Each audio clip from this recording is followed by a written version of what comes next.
जय बद्री विशाल, जय बद्री विशाल, जय बद्री विशाल, जय बाबा केदार, जय बाबा केदार, जय बाबा केदार। उत्तराखंड के गवर्नर गुरमीत सिंह जी, यहां के लोकप्रिय मृदुभाषी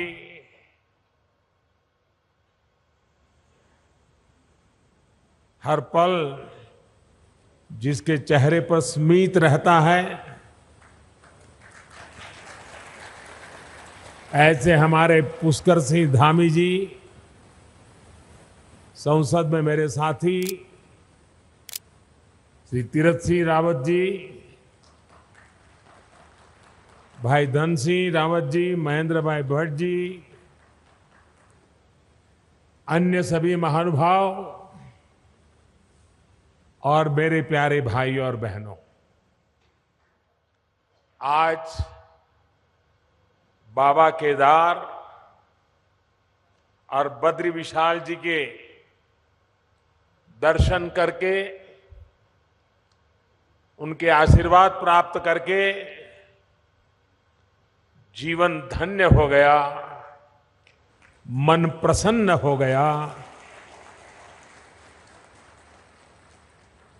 और ये पल मेरे लिए चिरंजीव हो गए।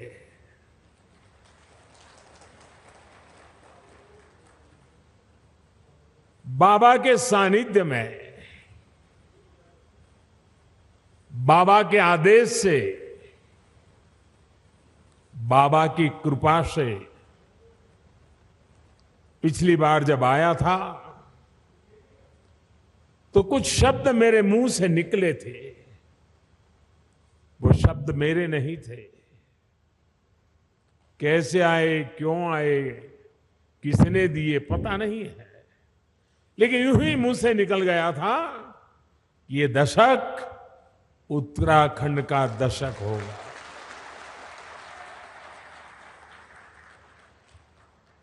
और मुझे पक्का विश्वास है इन शब्दों पर बाबा के, बद्री विशाल के, मां गंगा के निरंतर आशीर्वाद की शक्ति बने रहेगी, ये मेरा अंतर्मन कहता है। ये मेरा सौभाग्य है आज मैं आपके बीच इन नई परियोजनाओं के साथ फिर उसी संकल्प को दोहराने आया हूं। और मेरा सौभाग्य है कि आज मुझे आप सभी के दर्शन करने का मौका मिला है।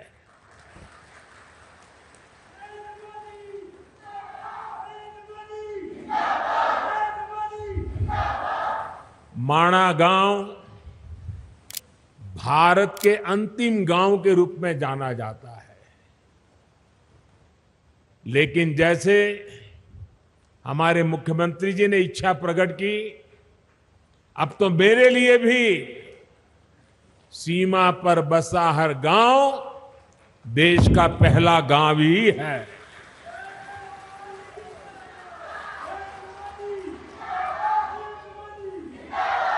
सीमा पर बसे आप जैसे सभी मेरे साथी देश के सशक्त प्रहरी है। और मैं आज माणा गांव को पुरानी यादें ताजा करना चाहता हूं। शायद कुछ पुराने लोग हो, उनको याद हो, मैं कोई मुख्यमंत्री बन गया, प्रधानमंत्री बन गया, इसलिए सीमा के इस पहले प्रहरी गांव को याद कर रहा हूं, ऐसा नहीं है। आज से 25 साल पहले जब मैं उत्तराखंड में भारतीय जनता पार्टी के एक कार्यकर्ता के रूप में काम करता था, न कोई मुझे ज्यादा जानता था, न मेरा उस प्रकार का कोई पब्लिक लाइफ था, मैं संगठन के लोगों के बीच में ही अपना जीवन गुजारता था, काम करता था। और उस समय माणा में मैंने उत्तराखंड भाजपा की कार्य समिति की मीटिंग बुलाई थी। तो मेरे उत्तराखंड के सारे कार्यकर्ता मेरे से बहुत उस समय नाराज थे, प्रश्न पूछते थे, साहब इतना दूर कितनी मेहनत से जाना पड़ेगा, कितना समय जाएगा। मैंने कहा भाई, जिस दिन उत्तराखंड बीजेपी के दिल में माणा का महत्व पक्का हो जाएगा ना, उत्तराखंड की जनता के दिल में भाजपा के लिए महत्व बन जाएगा। और उसी का परिणाम ये माणा गांव की मिट्टी की ताकत है। ये माणा गांव के मेरे भाइयों बहनों का आदेश है, आशीर्वाद है कि आज लगातार आपके आशीर्वाद बने रहते हैं। और मैं तो उत्तराखंड में नई सरकार बनने के बाद सार्वजनिक कार्यक्रम में पहली बार बोल रहा हूं। तो मैं आज जब यहां आया हूं और माणा की धरती से मैं पूरे उत्तराखंड के भाई बहनों को, हम सबको दोबारा सेवा करने का मौका दिया है, इसलिए हृदय से आभार व्यक्त करता हूं।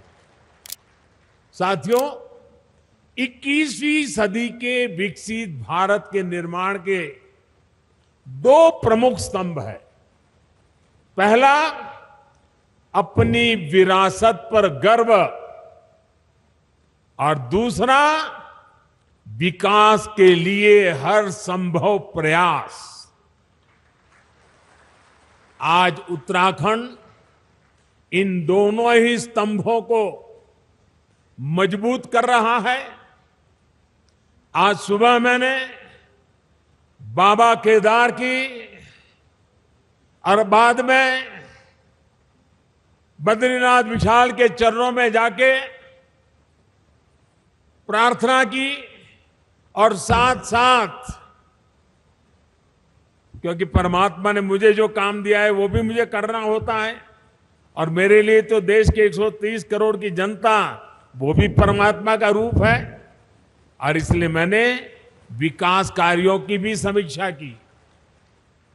और अब आपके बीच आकर मुझे 2 रोपवे प्रोजेक्ट के शिलान्यास का सौभाग्य मिला है।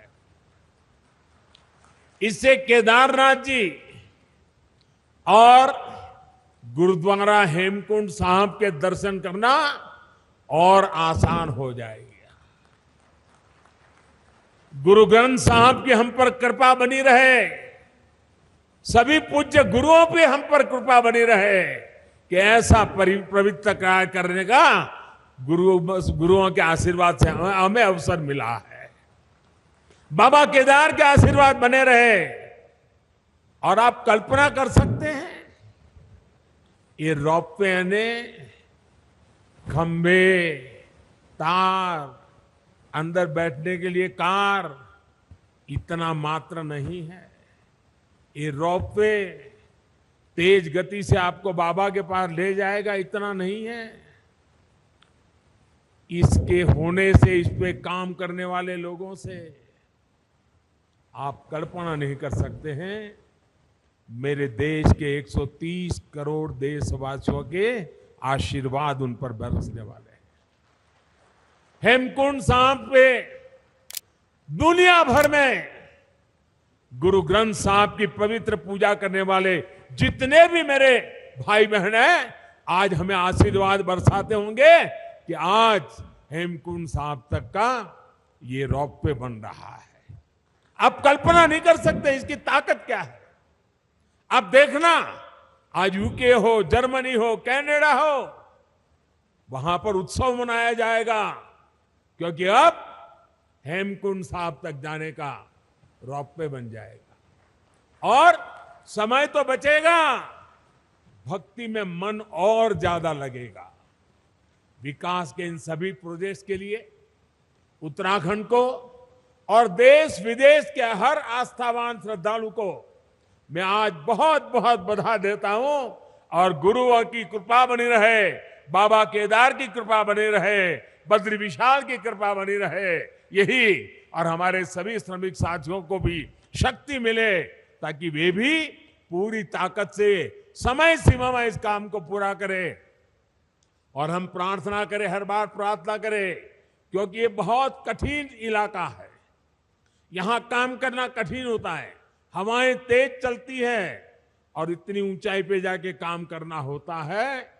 परमात्मा से प्रार्थना करें कि इस पूरे काम के दरमियान कोई एक्सीडेंट न हो जाए, किसी हमारे साथी का नुकसान न हो जाए, ये हम प्रार्थना करते रहे। और जिस भी गांव के पास वो काम करते हैं, वो भगवान का काम कर रहे हैं, आप उनको संभालना, उनको मजदूर मत समझना, उनको मजदूर मत समझना, ये मत समझना कि उनको पैसे मिल रहे हैं, काम कर रहे हैं। जी नहीं, वो परमात्मा की सेवा कर रहे हैं, वो आपके गांव के मेहमान हैं, कठिन काम करने वाले हैं। उनको जितना संभालोगे काम उतना तेजी से होगा। करोगे ना? इनको संभालोगे ना? अपने संतानों की तरह संभालोगे, अपने भाई बहन की तरह संभालोगे। साथियों, आज मैं बाबा केदार के धाम में गया था, तो वहां जो श्रमिक भाई बहन काम करते थे, उनसे भी मुझे बातचीत करने का मौका मिला।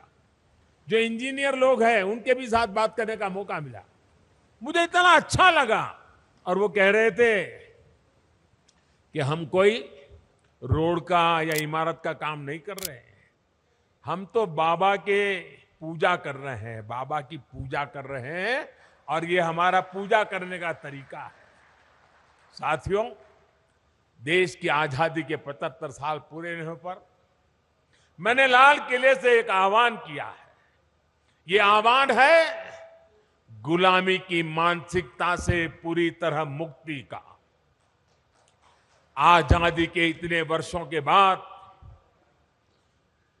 आखिरकार मुझे ये क्यों कहना पड़ा? क्या जरूरत पड़ी ये कहने की?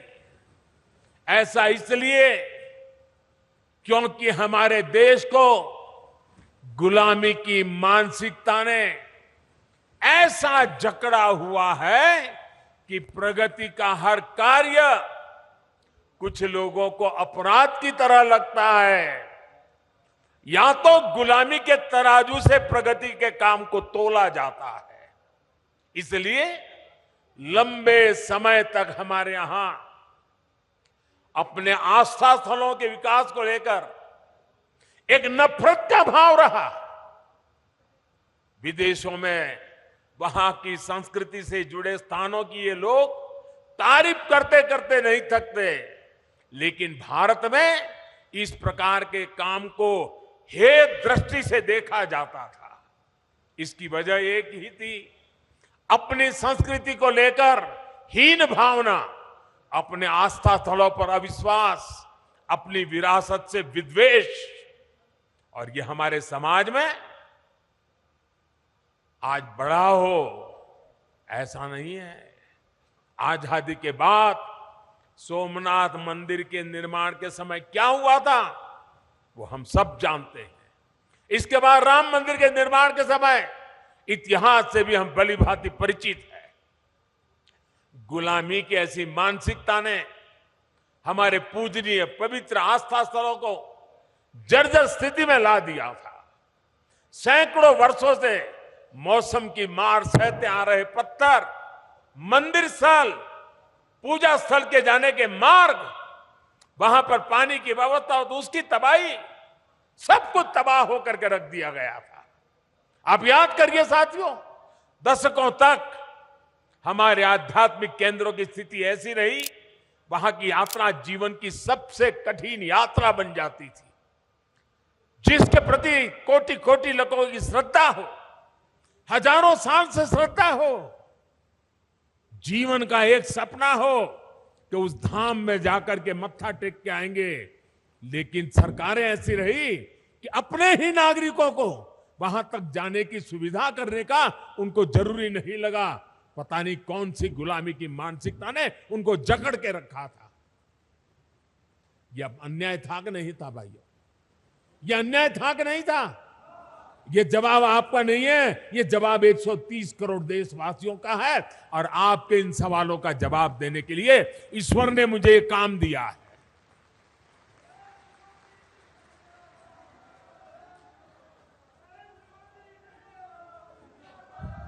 भाइयों बहनों, इस उपेक्षा में लाखों करोड़ों जन भावनाओं के अपमान का भाव छिपा था।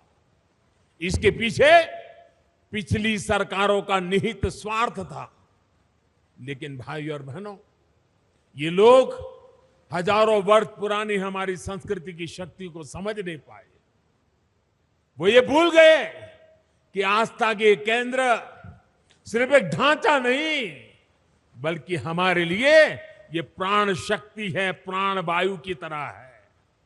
वो हमारे लिए ऐसे शक्ति पुंज है जो कठिन से कठिन परिस्थितियों में भी हमें जीवंत बनाए रखते हैं। उनकी गौर उपेक्षा के बावजूद ना तो हमारे आध्यात्मिक केंद्रों का महत्व कम हुआ, ना ही उन्हें लेकर हमारे समर्पण भाव में कोई कमी आई। और आज देखिए, काशी, उज्जैन, अयोध्या, अनगिनत ऐसे श्रद्धा के केंद्र अपने गौरव को पुनः प्राप्त कर रहे हैं। केदारनाथ, बद्रीनाथ, हेमकुंड साहब, वे भी श्रद्धा को संभालते हुए आधुनिकता से उसकी सुविधाओं से जोड़ा जा रहा है। अयोध्या में इतना भव्य राम मंदिर बन रहा है। गुजरात के पावागढ़ में मां कालिका के मंदिर से लेकर देवी विंध्याचल के कॉरिडोर तक भारत अपने सांस्कृतिक उत्थान का आह्वान कर रहा है।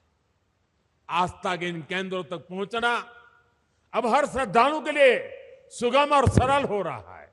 और जो व्यवस्थाएं विकसित हो रही है, वो हमारे बड़े बुजुर्गों के लिए तो सुविधा है, लेकिन मुझे विश्वास है मेरे देश की नई पीढ़ी 12, 15, 18, 20, 22 साल के नौजवान बेटे बेटियां, उनके लिए भी ये श्रद्धा का आकर्षण का केंद्र बनेंगे।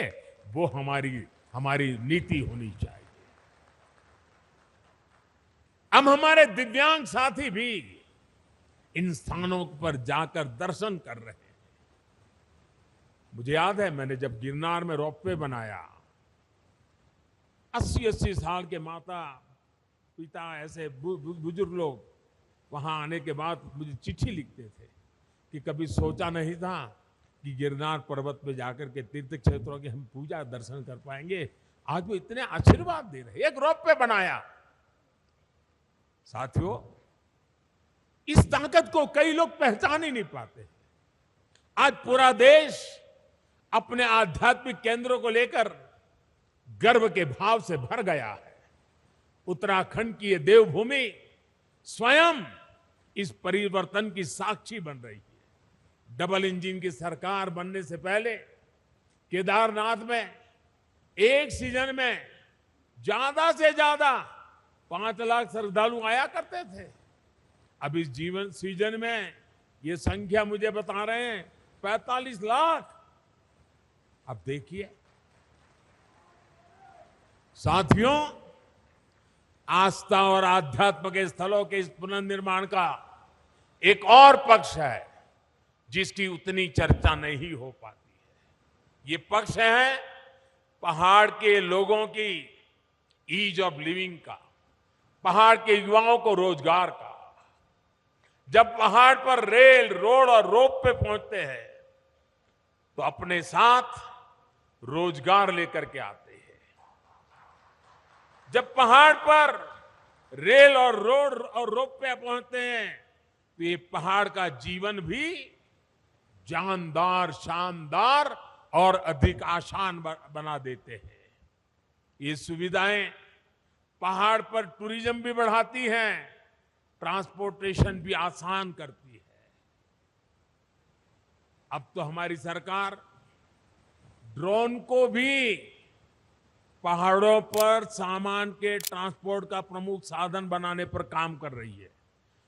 क्योंकि आजकल ड्रोन आते हैं 20 किलो, 25 किलो, 50 किलो तक सामान उठा करके तेज गति से दूसरी जगह पे उतार देते हैं। हम उसको लाना चाहते हैं, क्योंकि आपके यहां जो फल सब्जी पैदा होती है वो ताजा ताजा बड़े शहरों में पहुंचे, ताकि आपको ज्यादा कमाई हो। और मैं आज हिंदुस्तान के सीमा पर देश की रक्षा कर रहे गांववासियों के बीच आया हूं। तब अभी मैं, आप जो हमारी माताएं बहनें, सेल्फ हेल्प ग्रुप की बहनें जो उत्पादन पैदा करती है, जो मसाला, वो पहाड़ी नमक, ये सारी चीजें मैं देख रहा था। और पैकेजिंग वगैरह में मैं सचमुच में मेरा मन बड़ा प्रसन्न कर गया जी। माताओं बहनों को प्रणाम करता हूं, क्या बढ़िया काम किया आपने। लेकिन मैं यहां से, हिंदुस्तान भर से जो प्रवासी आते हैं, जो यात्री आते हैं, जो एडवेंचर के लिए आते हैं, जो श्रद्धा के लिए, किसी भी तरीके से क्यों ना आते हो, एक जीवन में व्रत बनाइए कि आप यात्रा में जितना खर्चा करते हैं, ट्रैवलिंग का खर्चा करते होंगे, खाने के पीछे खर्चा करते होंगे, बड़ी होटल में रहने के लिए खर्चा करते होंगे, आप मन में एक व्रत बनाइए। मैं सभी 130 करोड़ देशवासियों को हिंदुस्तान के उस गांव से बता रहा हूं जो चीन के सीमा पर, भारत का ये सीमा पर रखवाली करने वाले गांव के बीच से बोल रहा हूं। मैं उनकी तरफ से बोल रहा हूं, आप जहां भी जाएं यात्रा करने के लिए, इस कठिन क्षेत्र में आए, या पुरी चले जाएं, या कन्याकुमारी चले जाएं, या सोमनाथ, कहीं पर भी जाए, एक संकल्प कीजिए। जैसे मैं वोकल फॉर लोकल की बात करता हूं ना, मैं आज एक और संकल्प के लिए प्रार्थना करता हूं। और देशवासियों को प्रार्थना करना है तो मेरा हक बनता है जी। मैं आदेश तो नहीं दे सकता हूं, प्रार्थना तो कर सकता हूं। मैं प्रार्थना करता हूं, आप जितना खर्चा करते हैं तय कीजिए, कम से कम 5%, जो टोटल खर्चा आपका यात्रा का होगा उसमें 5%, अगर 100 रुपया खर्चा करते हो तो 5 रुपया, उस इलाके में जो कुछ भी स्थानीय उत्पाद है, स्थानीय लोग जो बनाते हैं, आप उसको जरूर खरीदिए। आपके घर में है तो दूसरा लेके जाइए, किसी को भेंट दे दीजिए, लेकिन वहां से जरूर लेके जाइए। आपको मैं विश्वास दिलाता हूं भाइयों बहनों, इन सारे क्षेत्रों में इतनी रोजी रोटी मिल जाएगी। अभी मुझे माताएं बहनें कह रही थी कि इस बार यात्री इतने आए। मैंने कहा कितनी बिक्री हुई, तो जरा पहले तो शर्मा गए बताते बताते। मैंने कहा नहीं बताइए बताइए। फिर उन्होंने कहा 2.5 लाख रुपए का बिक गया इस बार। उनको इतना संतोष था। अगर सब यात्री, सभी प्रवासी जहां जाए वहां स्थानीय जो गरीब लोग पैदा करते हैं, वैसी स्थानीय बनी हुई चीज 5% बजट ये जोड़ दीजिए। आप देखिए, आपको जीवन में संतोष होगा। और घर में रखेंगे, बच्चों को बताएंगे कि देखिए हमने उस साल जब उत्तराखंड गए थे ना, ये तस्वीर तो तुझे अच्छी लगती है, उस तस्वीर के पीछे तो हमने 20 रुपया खर्च किया है, लेकिन ये जो छोटी चीज दिखती है ना, वहां की एक बूढ़ी मां बना रही थी, मैं उससे लेकर के आया था। आपको आनंद होगा, आपको संतोष होगा। इसलिए मैं आज यहां से पूरे देश को प्रार्थना कर रहा हूं। मेरे प्यारे भाइयों बहनों, पहाड़ के लोगों की पहली पहचान यही होती है कि वो बहुत मेहनती होते हैं। उन्हें उनके साहस, उनकी जुझारू प्रवृत्ति के लिए जाना जाता है। वो प्रकृति के प्रति शिकायत नहीं करते हैं, संकटों के बीच जीना सीख लेते हैं जी। लेकिन साहब, पहले की सरकारों के समय पहाड़ों के लोगों के सामर्थ्य को उनके खिलाफ ही इस्तेमाल किया गया। दशकों तक सरकारें ये सोचकर पहाड़ की उपेक्षा करती रही, वो मेहनतकश लोग हैं, पहाड़ जैसा उनका हौसला है, अरे उनकी तो ताकत इतनी है, उनको तो कुछ जरूरत नहीं, चल जाएगा। ये उनकी ताकत के साथ अन्याय था। उनकी ताकत है, इसका मतलब ये तो नहीं है कि उनको ऐसे ही रहने दिया जाए। उनको भी तो सुविधा चाहिए। मुश्किल हालातों में पहाड़ के लोगों को मदद मिलनी चाहिए। जब सुविधाएं पहुंचाने की बात हो, जब सरकारी योजनाओं का लाभ पहुंचाने की बात हो, तो पहाड़ के लोगों का नंबर सबसे बाद में आता था। इस सोच के साथ देश कैसे आगे बढ़ता? पहाड़ के लोगों के साथ हो रहे इस अन्याय को मुझे समाप्त करना ही था। इसलिए पहले जिस इलाकों को देश की सीमाओं का अंत मानकर नजरअंदाज किया जाता था, हमने वहां से समृद्धि का आरंभ मानकर काम शुरू किया है। पहले देश का आखिरी गांव जानकर जिसकी उपेक्षा की जाती थी, हमने वहां के लोगों को अपेक्षाओं पर फोकस पर करके काम करना शुरू किया है। पहले देश के विकास में जिनका योगदान को महत्व नहीं दिया जाया गया, हमने उन्हीं को साथ लेकर प्रगति के महान लक्ष्यों की ओर बढ़ने का संकल्प किया है। हमने पहाड़ की उन चुनौतियों का हल निकालने की कोशिश की है, जिससे जूझने में वहां के लोगों की बड़ी ऊर्जा व्यर्थ हो जाए, वो हमें मंजूर नहीं है। हमने हर गांव तक बिजली पहुंचाने का अभियान चलाया, जिसका बहुत बड़ा लाभ मेरे पहाड़ के भाई और बहनों को मिला। मुझे यहां गांव के सरपंच मां एक बहन से मिलना हुआ। मैं पूछ रहा था शौचालय बन गए? अरे बोले साहब बन गए। मैंने कहा पानी पहुंच रहा है? बोले पाइप लग रही है। इतनी चेहरे पर खुशी थी, अपने गांव में काम होने का आनंद था। उनके सरपंच महिला थी, बड़े गर्व से मुझे बता रही थी। हमने हर घर जल का अभियान चलाया, जिसकी वजह से आज उत्तराखंड के 65% से ज्यादा घरों में पाइप से पानी पहुंच चुका है।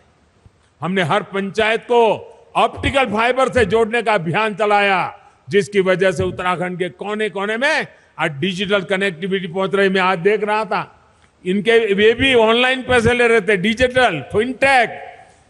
मैं जरा हमारे पार्लियामेंट में कुछ बुद्धिमान लोग बैठते हैं, उनको बताना चाहता हूं कि मणा आई है, मणा। ये मेरा माणा में देखिए 8वीं कक्षा भरी हुई मेरी माँ बहने डिजिटल पेमेंट ले रही है। पेटीएम ऐसा लिखा हुआ है, क्यूआर कोड लगाया है अपने माल के सामने। ये ताकत मेरे देश की मुझे माणा गांव के लोगों के पास देख करके और गर्व हो रहा है। हमने गांवों में हेल्थ और वेलनेस सेंटर खोलने का अभियान चलाया, जिसकी वजह से आज गांव के पास चिकित्सा की सुविधा पहुंच रही है। इन अभियानों का बहुत बड़ा लाभ हमारी माताओं, बहनों, बेटियों को हुआ है। एक संवेदनशील सरकार, गरीबों का दुख दर्द समझने वाली सरकार कैसे काम करती है, ये आज देश के हर कोने में लोग अनुभव कर रहे हैं। कोरोना के इस काल में जब वैक्सीन लगवाने की बारी आई, अगर पहले की सरकारें होती तो शायद अभी तक वैक्सीन यहां तक ना आता, लेकिन ये मोदी है।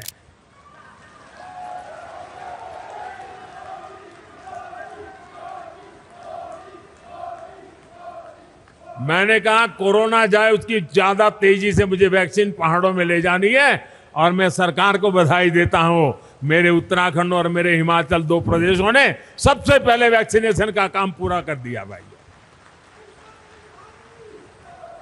इस वैश्विक महामारी में लोगों को भूखमरी का शिकार ना होना पड़े, बच्चों को कुपोषण का शिकार ना होना पड़े, इसके लिए हमने प्रधानमंत्री गरीब कल्याण अन्न योजना शुरू की। इस योजना की वजह से उत्तराखंड के भी लाखों लोगों को मुफ्त अनाज मिला, और हमने पक्का किया किसी गरीब के घर में भी कोई दिन ऐसा नहीं होना चाहिए जब घर में चूल्हा न जला हो, रोटी न पकी हो, कोई बच्चा भूखा सोया हो। वो दिन मैं देखना नहीं चाहता था, और हम सफलतापूर्वक कर पाए भाइयों बहनों। कुछ समय पहले ही हमारी सरकार ने उस अवधि को और 3 महीना बढ़ा दिया है, ताकि इस त्योहारों के दिनों में हमारे गरीब परिवारों को दिक्कत न हो। डबल इंजन की सरकार के प्रयासों से अब उत्तराखंड में विकास कार्यों में फिर तेजी आ रही है। जो लोग घर से पलायन करके चले गए थे, अब अपने पुराने घरों में लौटने लगे हैं। होम स्टे, गेस्ट हाउस, ढाबों, छोटी छोटी दुकानों में अब रौनक बढ़ने लगी है। इन सुविधाओं से उत्तराखंड में पर्यटन का हो रहा है विस्तार, यहां के विकास को भी गति देने वाला है। मुझे खुशी है कि डबल इंजन की सरकार यहां के युवाओं को होम स्टे की सुविधा बढ़ाने के लिए, युवाओं के स्किल डेवलपमेंट के लिए निरंतर आर्थिक मदद दे रही है। सीमावर्ती क्षेत्रों से युवाओं को एनसीसी से जोड़ने का अभियान भी यहां के युवाओं के उज्जवल भविष्य के लिए तैयार हो रहा है। पूरे देश में सीमावर्ती क्षेत्र में जो अच्छी स्कूल होगी, अब एनसीसी हम वहां चलाएंगे। अहमदाबाद, मुंबई, चेन्नई, वहां एनसीसी 75 साल चली, अब एनसीसी चलेगी इन गांवों में। मेरे गांव के बच्चों को मिलेगा लाभ।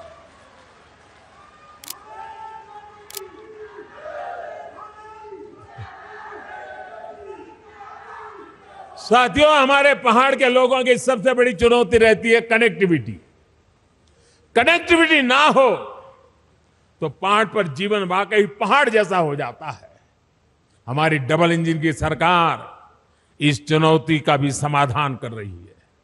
आज उत्तराखंड को मल्टी मॉडल कनेक्टिविटी प्रदान करने के लिए हर साधन पर काम किया जा रहा है। हिमालय की हरी भरी पहाड़ियां पर रेलगाड़ी की आवाज उत्तराखंड के विकास की एक नई गाथा लिखेगी। देहरादून एयरपोर्ट भी अब नए अवतार में सेवा दे रहा है। अभी मैं हिमाचल प्रदेश गया था, वहां मैंने वंदे भारत ट्रेन शुरू की और मुझे कईयों ने बताया कि हमारे यहाँ 2-2 पीढ़ी पहले की जो उम्र के लोग हैं, ऐसे गांवों में, हर गांव में लोग हैं जिन्होंने अभी तक रेल नहीं देखी है, और आप हमारे हिमाचल में वंदे भारत ट्रेन ले आए। वंदे भारत ट्रेन तो अभी तो एक स्टेशन पहुंची है, लेकिन पूरे हिमाचल और पहाड़ के लोगों के लिए बहुत बड़ा तोहफा है। वो दिन मैं उत्तराखंड में भी देखना चाहता हूं भाई। आज चाहे हिमाचल से उत्तराखंड आना जाना हो या फिर दिल्ली और यूपी से उत्तराखंड आना जाना, 4 लेन हाईवे और एक्सप्रेसवे जल्दी आपका स्वागत करने वाले हैं। 4 धाम ऑल वेदर रोड उत्तराखंड के लोगों के साथ साथ पर्यटकों और श्रद्धालुओं को एक नया एहसास दे रहे हैं। अब हर कोई पर्यटक जो दूसरे राज्यों से उत्तराखंड आ रहा है, वो यहां से यात्रा का अद्भुत अनुभव लेकर जाता है। दिल्ली देहरादून इकोनॉमिक कॉरिडोर से दिल्ली देहरादून की दूरी तो कम होगी, इससे उत्तराखंड के उद्योगों को भी बढ़ावा मिलेगा। भाई और बहनों, आधुनिक कनेक्टिविटी राष्ट्र रक्षा की भी गारंटी होती है। इसलिए बीते 8 सालों से हम इस दिशा में एक के बाद एक कदम उठा रहे हैं। कुछ साल पहले हमने कनेक्टिविटी की 2 बड़ी योजनाएं शुरू की थी, एक भारतमाला, दूसरी सागरमाला। भारतमाला के तहत देश के सीमावर्ती क्षेत्रों को बेहतरीन और चौड़े हाईवे से जोड़ा जा रहा है। सागरमाला से अपने सागर तटों की कनेक्टिविटी को सशक्त किया जा रहा है। बीते 8 वर्षों में जम्मू कश्मीर से लेकर अरुणाचल प्रदेश तक बॉर्डर कनेक्टिविटी का भी अभूतपूर्व विस्तार हमने किया है। 2014 के बाद से बॉर्डर रोड ऑर्गेनाइजेशन ने करीब करीब 7,000 किलोमीटर नई सड़कें का निर्माण किया है, सैकड़ों पुल नए बनाए हैं, बहुत सी महत्वपूर्ण टनल्स को भी पूरा काम किया है। एक समय था जब बॉर्डर किनारे सड़क बनाने के लिए भी दिल्ली से मंजूरी लेनी जरूरत पड़ती थी। हमने न सिर्फ इस बाध्यता को समाप्त किया, बल्कि बॉर्डर किनारे अच्छी सड़कें बनाने पर, तेजी से सड़कें बनाने पर जोर दे दिया। अब पहाड़ी राज्यों की कनेक्टिविटी को और बेहतर बनाने के लिए हमने विशेष तौर पर, जैसे सागरमाला है वैसे भारतमाला है, वैसे अब पर्वतमाला का काम आगे बढ़ने वाला है।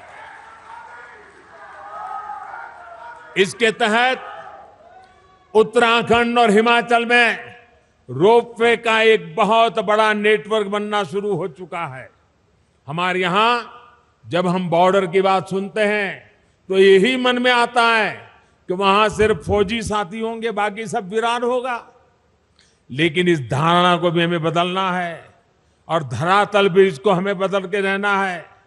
हमारे बॉर्डर के गांवों में चहल पहल बढ़नी चाहिए, वहां विकास जीवन का उत्सव बनना चाहिए। ये हम प्रयास कर रहे हैं। और हम तो कहते हैं, जो कभी गांव छोड़ करके गए हैं उनको अपने गांव वापस लौटने का मन कर जाए, ऐसा मुझे जिंदा गांव खड़े करने हैं। और मैं कह रहा हूं ऐसा नहीं, मैं करके आया हूं। गुजरात के अंदर पाकिस्तान की सीमा पर आखिरी गांव है कच्छ के रेगिस्तान में धोरडो। आज धोरडो बहुत बड़ा टूरिस्ट सेंटर बना हुआ है। लाखों लोग हर साल आते हैं। वहां के लोगों के लिए करोड़ों रुपए का व्यापार होता है। आखिरी गांव को जिंदा कर दिया, उसके कारण पूरा इलाका जिंदा हो गया। अभी मैंने पाकिस्तान की सीमा पर गुजरात के एक दूसरा इलाका है रेगिस्तान में, नालाबेट एक तीर्थ स्थान था। नालाबेट की जगह पर एक मां का स्थान था, वहां बहुत बड़ा स्थान बना दिया। और अभी उत्तराखंड के अफसरों को मैंने भेजा था, जरा देख के आइए क्या माणा के आसपास हम ऐसा कुछ कर सकते हैं क्या। मैं सोच रहा हूं, मैं बॉर्डर के गांवों में कुछ न कुछ होना चाहिए दिमाग में खपाए बैठा हूं, और इसलिए मैं आज आया हूं क्योंकि मैं उसको जरा और बड़ी बारीकी से समझना चाहता हूं। और यहां माणा से माणा पास तक जो सड़क बनेगी, उससे मुझे पक्का विश्वास है टूरिस्टों को आने जाने के लिए एक बड़ा नया युग शुरू हो जाएगा। लोग अब बद्री विशाल से वापस नहीं जाएंगे जब तक माणा पास नहीं जाते, वापस नहीं जाएंगे। वो स्थिति मैं पैदा करके रखूंगा भाई। इसी प्रकार जोशीमठ से मलारी सड़क के चौड़ीकरण के सामान्य लोगों के साथ ही हमारे फौजियों के लिए भी बॉर्डर तक पहुंचना बहुत आसान होगा। भाई और बहनों, हमारे पहाड़ी राज्यों की चुनौतियां भी एक जैसी है। विकास की आकांक्षाएं भी बहुत प्रबल है। विशेष रूप से उत्तराखंड और हिमाचल तो भूगोल और परंपरा के हिसाब से भी एक दूसरे से कई मामलों में जुड़े हुए हैं। एक गढ़वाल है और उत्तरकाशी के देहरादून के उस तरफ आपके शिमला और सिरमौर आ गए। जौनसार और सिरमौर के गिरिपार में तो अंतर करना भी कोई बहुत मुश्किल होता है। मैं तो अभी हिमाचल के अनेक क्षेत्रों में जाकर आया हूं, वहां उत्तराखंड की बहुत चर्चा है।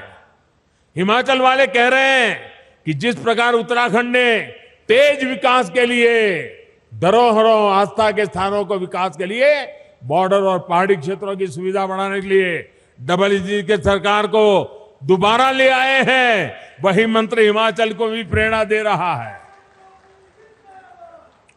मैं उत्तराखंड को फिर विश्वास दिलाता हूं कि आपकी आशा व आकांक्षाओं को पूरा करने के लिए हमारी मेहनत कभी कम नहीं होगी।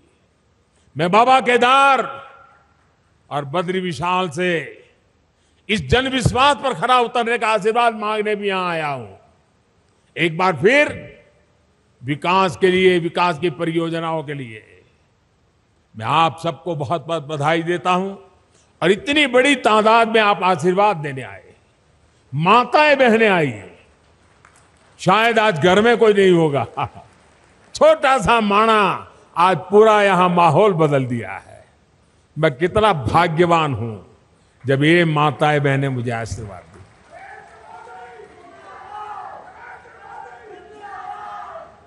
आज सचमुच मेरा जीवन धन्य हो गया है। मैं दीपावली की आप सभी को अग्रिम शुभकामनाएं देता हूं और मैं आपके उत्तम स्वास्थ्य के लिए, आपके बच्चों की उत्तम प्रगति के लिए बद्री विशाल के चरणों में प्रार्थना करते हुए मेरी वाणी को विराम देता हूं। मेरे साथ पूरी ताकत से बोलिए, भारत माता की, भारत माता की, भारत माता की जय बद्री विशाल, जय बद्री विशाल, जय बद्री विशाल, जय बाबा केदार, जय बाबा केदार, जय बाबा केदार।